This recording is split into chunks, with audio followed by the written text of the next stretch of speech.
Cao Ren, enraged by the loss of 2 generals, immediately mobilized his army, crossing the river overnight with the intent to crush Xinye in one stroke.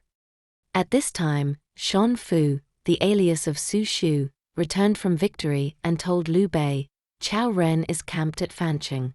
Now that his generals are dead, he will surely bring a large army to attack. Liu Bei asked, then how should we respond? Xu Fu replied, if he deploys all his troops, Fancheng will be empty. That is our chance to strike. He then whispered his plan into Liu Bei's ear. Liu Bei was delighted and prepared accordingly. Soon, scouts reported, Cao Ren has already crossed with his army. Xu Fu smiled, just as I predicted. He urged Liu Bei to march out. The 2 armies met. Zhao Yuan rode forth to challenge, and Cao Ren sent Li Dian to meet him. After more than 10 bouts, Li Dian faltered and fled. Zhao Yuan pursued, but hidden archers showered arrows from both wings, forcing both sides to withdraw. Li Dian urged Cao Ren to fall back to Fancheng and defend.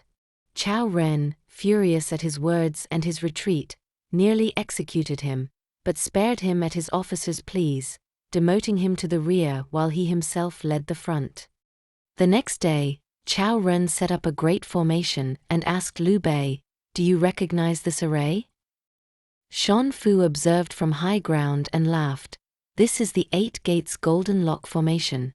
It divides into rest, life, injury, obstruction, view, death, fright, and opening. Entering through life, view, or opening brings fortune. Through injury, fright, or rest brings harm. Through obstruction or death brings ruin. Yet this array lacks a commander at its center. If we strike from the southeast life gate and exit through the western view gate, we will throw them into disorder.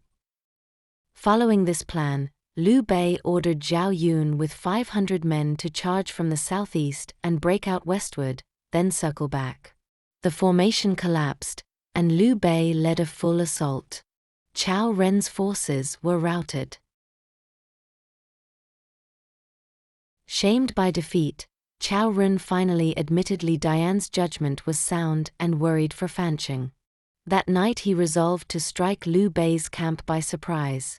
If successful, to press further; if not, to retreat to Fancheng.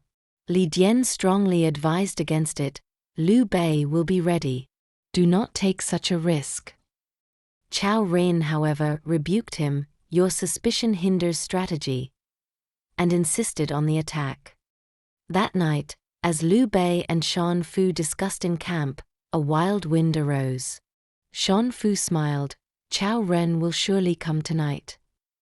Liu Bei asked, what shall we do? Xu Fu replied, everything is prepared. At the second watch, Cao Ren's army arrived, only to find the camp in flames all around. Realizing he was trapped, he hastily ordered retreat. Zhao Yun's ambush struck from the flanks. In chaos, Cao Ren fled north toward the river. As he sought boats, suddenly Zhong Fei arrived with thunderous shouts. Forced into battle, Cao Ren barely escaped aboard a boat under Li Dian's protection, while many soldiers drowned. But when he reached Fancheng, drums thundered from the walls, and a mighty general shouted, Fancheng is mine already. It was Guan Yu. Terrified, Cao Ren abandoned his men and fled under night cover all the way to Xuchang. Liu Bei entered Fancheng in triumph. The people rejoiced, and Magistrate Lu Mi welcomed him. Liu Bei pacified the populace and secured order. At a banquet, Liu Bei noticed a striking young man attending. Who is this? He asked. Lu Mi replied, my nephew Ko Feng, son of Lord Ko of Luo. His parents died young, so he has lived with me. Impressed by his bearing, Liu Bei adopted him as a son and gave him the name Lu Feng. Liu Mi consented gladly. Guan Yu objected, brother, you already have heirs. Why take another? This may cause trouble in the future. Liu Bei answered, I treat him as a son, he will honor me as a father. What harm could there be? Though displeased, Guan Yu could not stop it. Liu Bei then appointed Zhao Yun to guard Fancheng, while he himself returned to Xinye with Xu Shu. Cao Ren and Li Dian returned to Xuchang and confessed their failure to Cao Cao. Cao Cao comforted them, victory and defeat are common in war. But tell me, who devised Liu Bei's strategy? Cao Ren replied, it was Xu Shu. Cheng Yu laughed, that is no Xu Shu. He is Xu Shu of Yingchuan, styled Yuan. In youth he studied swordsmanship, but after killing in revenge he fled under an alias. Later, he sought wise teachers and once studied under Sima Hui. Cao Cao asked, how gifted is he? Cheng Yu said, 10 times greater than I. Cao Cao sighed, alas, such talent in Liu Bei's service. Cheng Yu advised, Xu Shu is very filial. His only family is his aged mother. If we bring her here and make her write to him, he will surely come. Overjoyed, Cao Cao had her brought to Xuchang. Treated with courtesy, she was asked to summon her son. But Lady Su rebuked him, you are the traitor of Han. Liu Bei is famed for benevolence. The world knows this. How dare you invert black and white? She hurled an inkstone at him. Cao Cao, enraged, wished to kill her, but Cheng Yu restrained him. If she dies, Xu Shu will fight to the death for Liu Bei. Better to spare her, so he remains bound by concern. Cao Cao agreed, placing her in custody.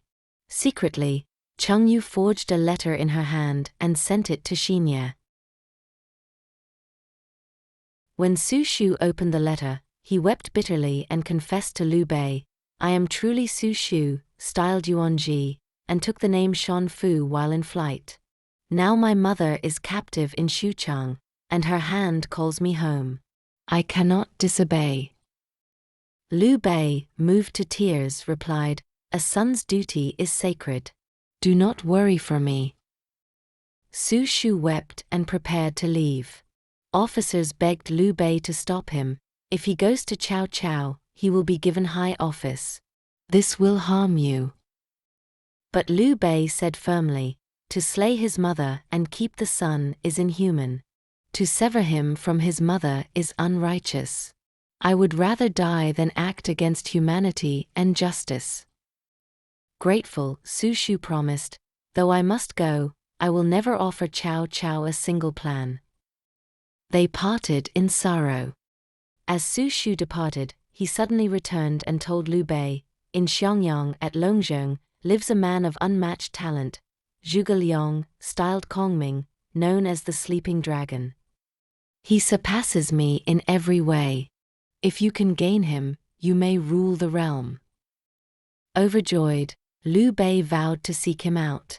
Xu Shu also visited Zhuge Liang's cottage to tell him of Liu Bei's coming.